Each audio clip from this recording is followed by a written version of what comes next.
Define best. All right, good luck. You said before the year that the defensive line was going to be the most improved unit on the team. Do you like the way the defensive line has played in 2 games? Yeah, I think we're going in the right direction. Obviously, we want to go even further. We want to step it up even more. We want to be elite. That's obviously the main goal. Even once we get, elite, we want to take it a step further and really be the best in the country. And what do you need to do to take it one step further? I mean, it's such a multifaceted game. Just step it up in every way that we possibly can and just be, attention to the details, practice habits, game habits, mindset, all that stuff. It all pours into just being a great player and also a great lineman.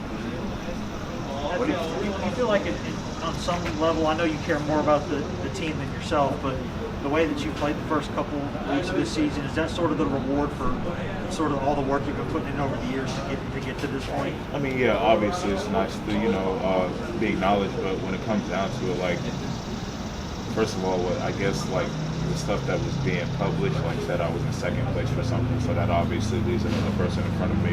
And then most importantly, we came off of a loss to a team that,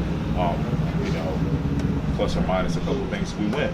So obviously we want to win, That's the main thing. That's really the only thing, to be honest.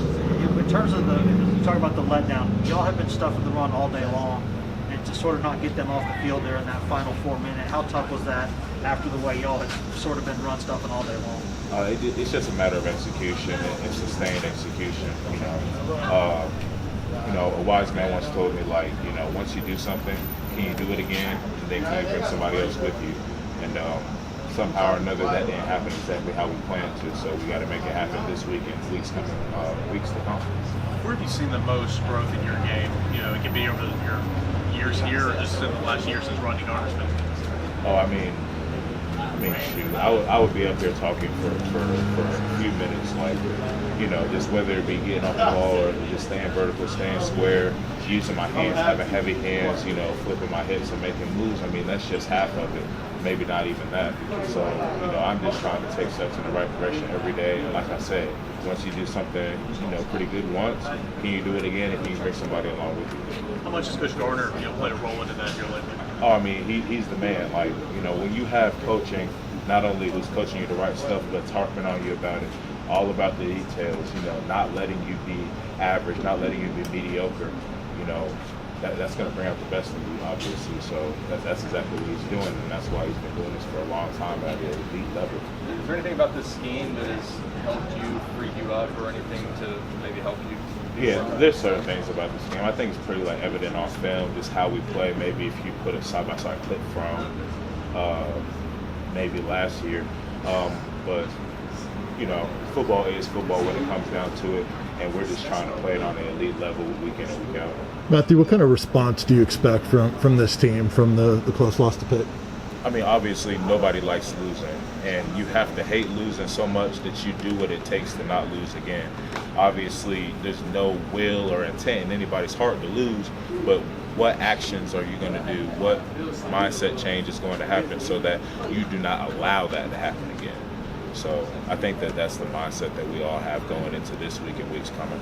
Do you feel that's... I can't even put that into words. I really can't. I mean, you win some, you lose some, right? But, I mean, nobody... I don't even know what to say to that one. I'm not gonna lie. You might get the best question. Matt, did you get to watch Monday Night Football last night? And if so, did you watch the Peyton and Eli version? I did watch some of it. I actually was on the phone with my parents while watching it, so I didn't hear the commentary. I'm literally just watching the football game. But I heard it was very interesting, and they were laying down some very fantastic points about quarterbacking and football in general. So, maybe I need to go back and listen to it, learn some football, learn some stuff from an offensive perspective that can make me a better player. So that'll be good. Last year you played an all-SEC schedule. This year you get non-conference games. Do you have a preference of the two? No, I mean, when you think about it, everybody wants to play on the next level. And last year we played 10 games. They were all SEC. This year we'll play 12, hopefully 13, hopefully 14, hopefully 15. In the NFL season, you have 17 regular season games, 4 preseason games, and hopefully you play for a Super Bowl and play 4 more games. I mean, that's 2 seasons college.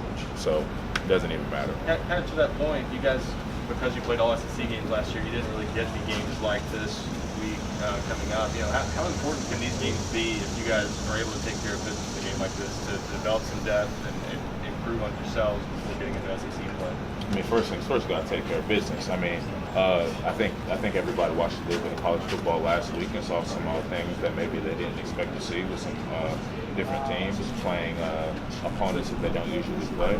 You know, you see that year in and year out. You know, like I said, we have to hate losing enough that we don't allow that to happen, no matter who our opponent is. Whether that's the biggest thing. Not to mention, no matter who we play, our biggest opponents ourselves. We just came off a loss. Even if we came off of a win, we just want to improve, be the best version of ourselves at the end of the year. Matthew, Coach Heupel talked yesterday about the heart that he felt like you guys showed for the whole game against Pitt. How's the team develop heart, and how's that become an identity? I'll say, from my perspective, I think that we've always had heart. Like, I think that the guys here, they do love football. I think that the guys who end up on the field, who go out there and earn their time on the field and who have the opportunity to compete are going to compete their behinds off. And I've never thought that as a question. The biggest thing is just execution. And then maybe where we, there's going to be times, whatever, where we weren't playing our behinds off or where something happened this, that, or third, you just improve that and make it happen week in, week out.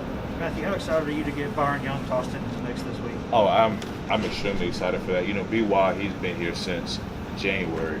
So, I wasn't completely privy to everything that was going on, but now that I am, and now that I see just what he's had to overcome, learning more and more about BY, BY and I are very close already, but learning more and more about him, his story's already moving. It's going to be great to see him out here this Saturday. That's what I was going to ask you about his story. How neat could it be if he's able to go out there and produce at a high level and the sort of inspirational message that could be for a lot of people about. I don't have any doubt that he's going to go out there and produce at a high level. You think that's going to be awesome to see because I already expect it from him. You think he's going to make it easier on you guys? Maybe if he's getting back there in the backfield, more pressure on him, going to open things up for the rest of the Yeah, that's how team football works. All right. Thank you.